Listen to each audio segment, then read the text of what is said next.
Hello दोस्तों, आप लोग कैसे हैं। उम्मीद है कि बढ़िया होंगे, मस्त होंगे और पूरी लगन और शिद्दत के साथ आपकी तैयारी चल रही होगी। आज हम लोग वर्ल्ड वाले पुस्तक के वर्ल्ड वाला ज्योग्राफी वाले किताब का चैप्टर 2 अध्याय 2 शुरू करेंगे, जिसका नाम है विश्व जनसंख्या वितरण घनत्व और वृद्धि। तो इन्हीं उम्मीदों के साथ आज शुरू करते हैं। चलिए, जनसंख्या किसे कहते हैं, पॉपुलेशन किसे कहते हैं। किसी भी राज्य, प्रदेश या देश या किसी विशेष स्थान में निवास करने वाले लोगों की संख्या को जनसंख्या कहते हैं। किसी भी स्थान पे एक निश्चित समय में निवास करने वाले लोगों को क्या कहेंगे, जनसंख्या कहेंगे। ठीक है, अब देखिए, ये 1 नंबर में ये स्टेटमेंट पूछता है कि जॉर्ज विक्रेसी ने यह कहा था कि एशिया में जनसंख्या का वितरण क्या है, एशिया में जनसंख्या का वितरण एशिया में बहुत अधिक स्थानों पर कम लोग और कम स्थानों पर बहुत अधिक लोग रहते हैं।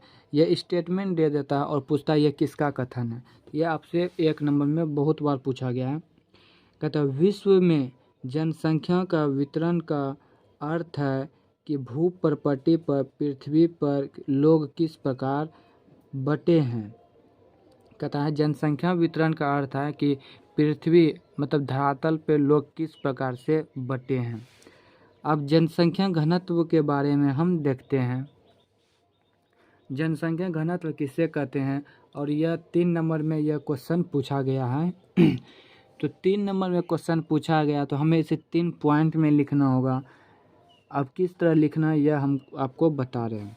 जनसंख्या घनत्व का अर्थ होता है किसी विशेष क्षेत्र के जनसंख्या और उसके कुल क्षेत्रफल के अनुपात को जनसंख्या घनत्व कहते हैं। क्या है, किसी विशेष क्षेत्र की जनसंख्या और उसके कुल क्षेत्रफल के अनुपात को जनसंख्या घनत्व कहते हैं।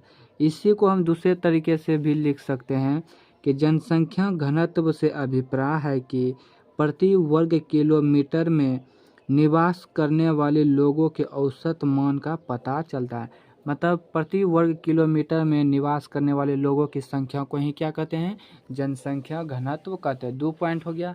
अब तीसरा पॉइंट कैसे पूरा हमको, तो तीसरा पॉइंट में इसका फार्मूला लिख देंगे। क्या कहते हैं, पॉपुलेशन जनसंख्या घनत्व वाले फार्मूला होता है जनसंख्या बटे एरिया, क्षेत्रफल को ही क्या कहते हैं। देखिए, मैंने एक एग्जांपल भी दिया है। कुल जनसंख्या कितना है ना, कुल जनसंख्या 2 लाख मान लीजिए, 2 लाख है और प्रदेश का क्षेत्रफल 500 है। तो इसको हम फार्मूला बैठाइए और इसको डिवाइड करेंगे तो क्या होगा, 400 व्यक्ति प्रति वर्ग किलोमीटर हो जाएगा। तीसरा पॉइंट ये तीसरा हो जाता है और ये 4 पॉइंट आप लिख सकते हैं इसको। उदाहरण देखिए, जहाँ पर जनसंख्या का वितरण ज़्यादा होता है वहाँ पर जनसंख्या का घनत्व भी क्या होगा, ज़्यादा होगा। अब देखिए, सबसे महत्वपूर्ण क्वेश्चन यह है, बहुत वेरी इम्पोर्टेंट क्वेश्चन इस चैप्टर का यह वाला है।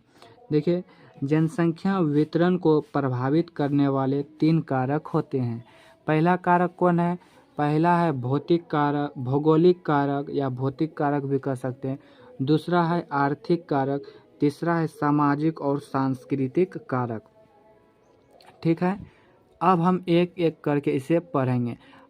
देखिए, यहाँ इन तीनों में से किसी एक से पूछ लेता है क्वेश्चन, और यह जब भी पूछता है तो यह 3 नंबर में ही पूछेगा। तो चलिए हम शुरू करते हैं। भौगोलिक कारक के अंतर्गत कौन कौन से कारक आता है। पहला तो आता है जल की उपलब्धता। क्या है, भौगोलिक कारक के अंतर्गत पहला आता है जल की उपलब्धता। पानी का इस्तेमाल, जल की उपलब्धता, पानी का इस्तेमाल जीवन के हर क्षेत्र में किया जाता है, जैसे कि पीने के लिए, उद्योगों में, सिंचाई के लिए आदि सभी पानी की उपलब्धता के कारण ही संभव है। ठीक है,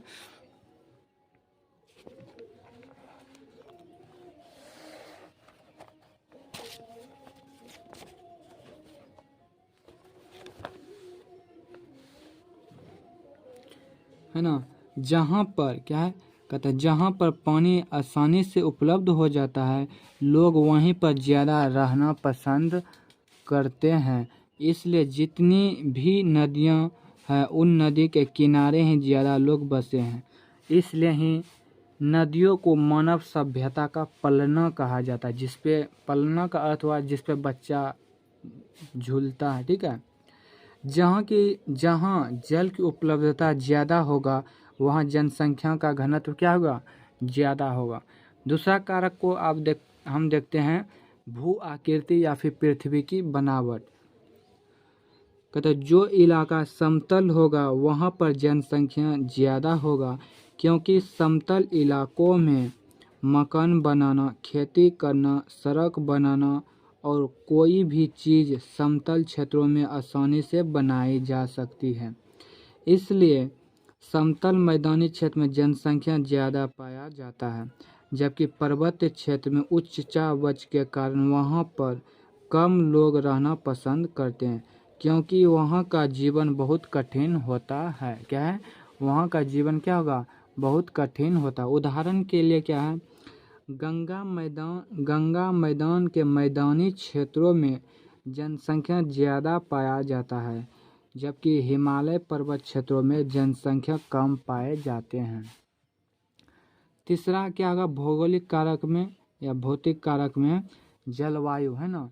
तो जलवायु भी जनसंख्या वितरण को प्रभावित करता है। क्या, कैसे, जलवायु जनसंख्या एवं जनसंख्या घनत्व को बहुत अधिक प्रभावित करती है। जैसे कि जिस क्षेत्र की जलवायु मानसूनी हो या समशीतोष्ण हो वहाँ की जनसंख्या का जमाव अधिक होगा, क्योंकि यह जलवायु के रहने के लिए अनुकूल होता है। चौथा क्या है, मृदा, मिट्टी। कहता अच्छी खेती के लिए, अच्छी पैदावार के लिए उपजाऊ मृदा का होना बहुत ज़रूरी है। जहाँ की मृदा अधिक उपजाऊ होगी वहाँ पर जनसंख्या का जमाव भी अधिक होगा। उदाहरण के लिए गंगा के मैदान जहाँ की मृदा बहुत अधिक उपजाऊ है, इसलिए वहाँ जनसंख्या का जमाव भी अधिक है। तो आपने देखा कि भौगोलिक कारक के अंतर्गत कौन कौन से ऐसे कारक आते हैं जो जनसंख्या वितरण को प्रभावित करता है। तो आज के लिए बस इतना ही। कल हम देखेंगे जनसंख्या वितरण को प्रभावित करने वाले आर्थिक कारक और सामाजिक और सांस्कृतिक कारक। तो आज के लिए बस इतना ही।